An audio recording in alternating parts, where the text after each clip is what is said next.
know when you turn up to a car meet, but you work for an electric car channel, so actually no one looks twice at your car? Well, how the turntables have turned on their tables of turning tables. This is the Hyundai IONIQ 6N. Today, we're going driving. I'm so excited. Yes!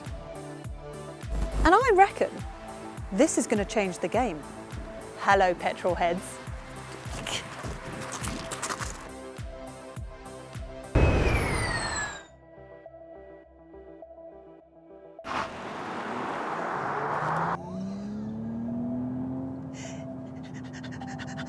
Oh, it's great.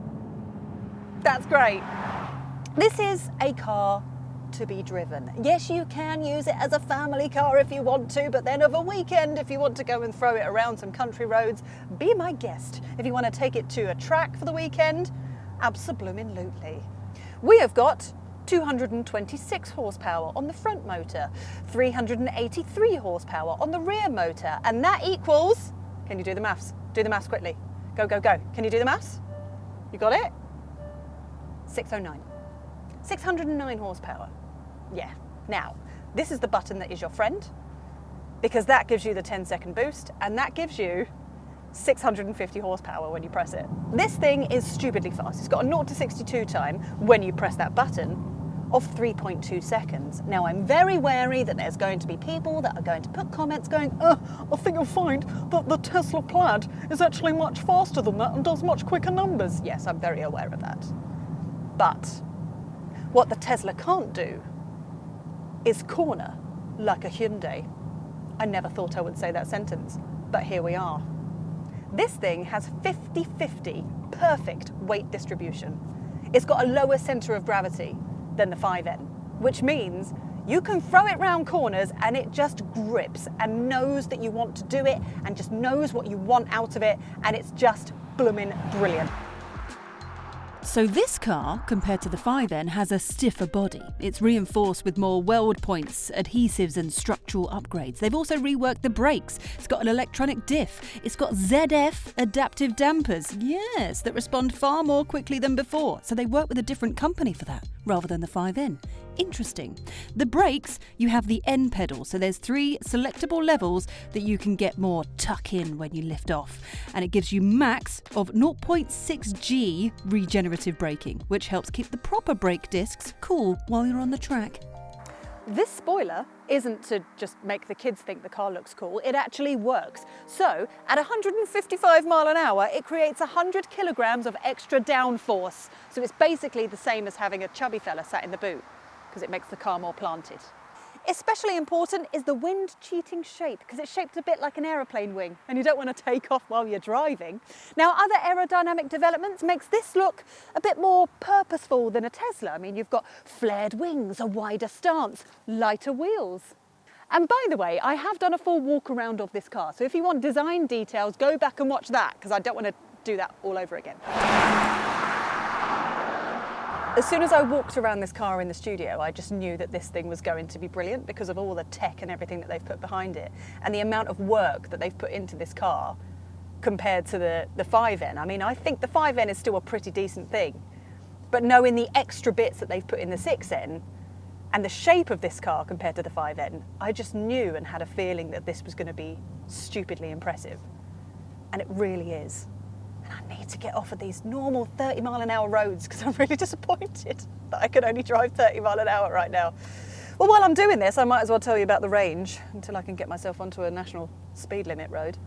Right, range-wise, we don't have an official figure yet, but at the moment, I'm at 77% and it says 175 miles. Now, we have to bear in mind that this is predicting what your range is going to be because of how this car has been driven. Now, before me, there's been another couple of car journos that have been driving this around and they have been ragging it silly. So, in theory, this is after my conversation with Hyundai, in theory, you should be getting in the high 200s if you're going to use this as a normal family car, which you totally can. But then if you are ragging it all the time, it's going to be slightly less. We're calling it smiles per mile. Let's go with that. How many smiles per mile can you get? High 200s, it will be, if you're driving it like I am right now. But the good thing about Hyundai, which is similar to what Kia do as well actually, is the menu will show you the most amount of range that you can get out of the car and the least amount of range that you can get out of the car. So it will be like, say it says 175 miles, it then might say, well, if you put it in eco mode, you can actually get this amount out of it if you want to. So it kind of gives you the nice amount of options. Oh, by the way, just in case you are used to driving EVs and having a very tight turning circle, this one doesn't. It's quite a wide turning circle. So bear that in mind if you need to do quick turnarounds. Right, allow me to take you through all of the N things, of which there are a lot of N things. I mean, when you look at the steering wheel, we've got 2 N buttons here, we've got an NGB button here, so allow me to take you through what's going on. So we have N launch control. Ba-boom. So basically that will then use the sensors, and the sensors will then tweak the torque to make the perfect sort of slip and grip and make it awesome launch control for your fastest 0 to 60 time, which is 3.2 seconds, by the way. You then have N grin boost. Yeah, grin boost, because it makes you smile. Now this gives you the full amount of horsepower for 10 seconds. It then needs another 10 seconds to kind of recharge itself, a bit like a computer game. But that's perfect for overtaking. N grin boost. Yes, we love that button. Then you also have the N mode here in the menus. So you've got N battery. So a bit like when you precondition your car to make sure that it can charge at the optimum speed because the battery's at the right temperature. This sets the battery at the right temperature for track fun. So you kind of activate it and it will make sure that the battery is at the perfect temperature for you to have the most amount of fun on track. Lovely. You've also got the drift optimizer, the N drift optimizer. Stay with me here, because this thing will make it look like you're very good at drifting, even if you're not very good at drifting. So you can kind of set your angle and set your wheel spin, and then the car will make it happen for you. It's all very clever. And then you can go along to this. Oh no, I missed one. NE shift. Activate. Can you hear the engine rumble? Engine. So this then turns these into your gear shift. So it makes it feel like you've got an 8-speed gearbox, even though you don't. And then you've got the N active sound, which is also what you can hear. So it's playing a fake engine noise within the car and also outside the car. I've also been told that while the Hyundai team have taken this on the Nürburgring, they took this out as soon as you got it to about 100 mile an hour. He was saying that the engine outside sounded incredible. Now, obviously, we're here in the UK, which means we're limited to 70 mile an hour, so probably won't be able to hear it properly. But do you want me to rev it?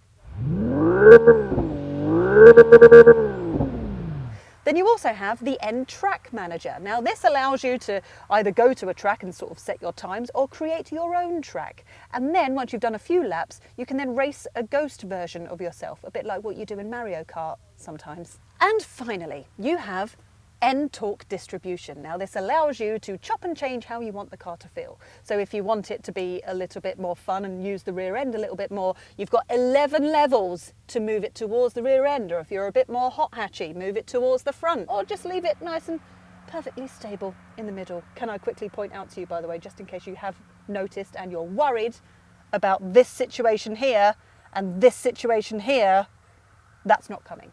This is just a pre-production car. And I have been told that all of the actual IONIQ 6Ns will just have normal mirrors, so don't panic.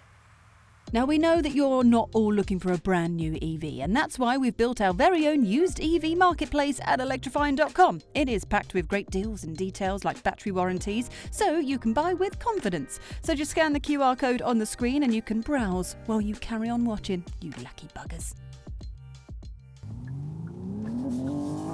Oh God! That was wonderful. That was wonderful. Okay, I just pulled out of a junction and it just went boom, boom. It just went jump. That's what it just did. Just stuck and went and turned. That was cracking. That was cracking. This is a very impressive machine. Yeah, it's a bit good, isn't it? I've gone through phases with the fake engine situation.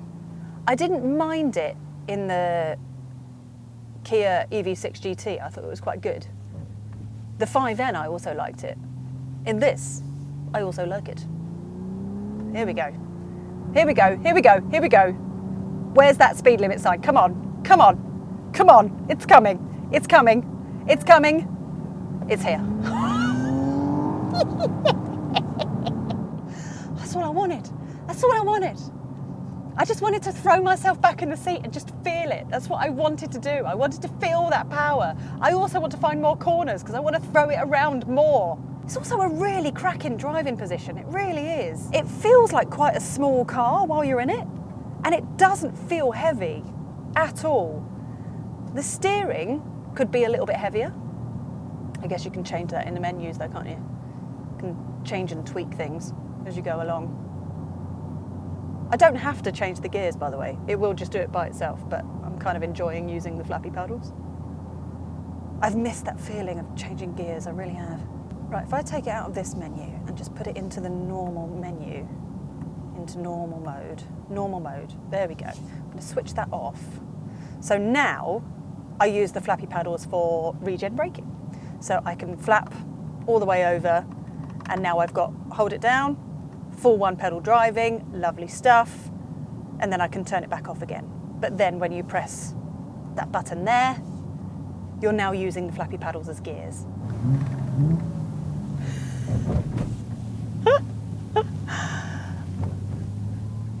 The revs as it's going down the gears just sound so nice. And occasionally it does little pops up the back as well, which is very cool. Fair play here to Hyundai. Not fair play to me for finding some terrible roads, but this is a pleasure. It's like it just wants to stick and go and stick and turn. That's what's very impressive about this thing, is the ability to corner is so impressive. This feels so different to what you'd get in like a very fast Tesla or a very fast BYD Seal or something like that. It feels very, very different. Question is, how much is it going to cost? That is the big question. Now, we don't have the official pricing. And I said to the guy at Hyundai, I went, I'm guessing around 70 grand. And he went, no. Won't be as much as that. But might be slightly more than the 5N. Okay, so what does that mean? So the 5N at the moment is around, 65? But it's going to be less than 70. So let's go mid-60s, mid to late 60s in the thousands. That's how much this car will cost. And in terms of sort of options and things, there's not really that much that you can opt for to change the price that much. Do you want to spend mid to late 60s on a car like this, or would you rather have like a Porsche Taycan or something like that? I reckon you'd still like this. It's quite a weird time to be in, isn't it? Where you're going, would I rather have a Porsche or a Hyundai? Which is just a sentence that me 10 years ago never thought I would say. When I started reviewing cars, it would be like, well, yeah, naturally you'd have the Porsche. But now Korean cars are just coming along and smashing everything out of the park, aren't they? So would you rather have a Hyundai? Depends on how much of a badge snob you are, really, doesn't it? I'd quite happily have one of these. I mean, we all know that the N stands for Nicola, so that's what I'm trying to convince the Hyundai team, so that they gift me one. Do you reckon that'll work?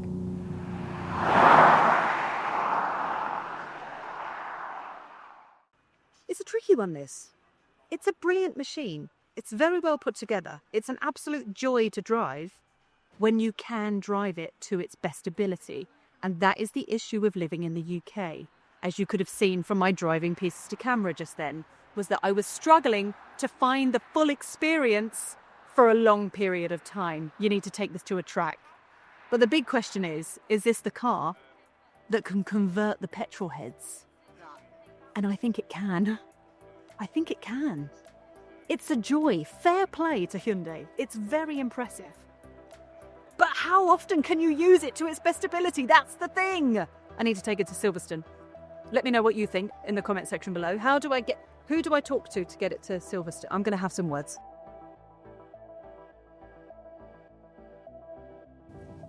3, 2, 1. Yay!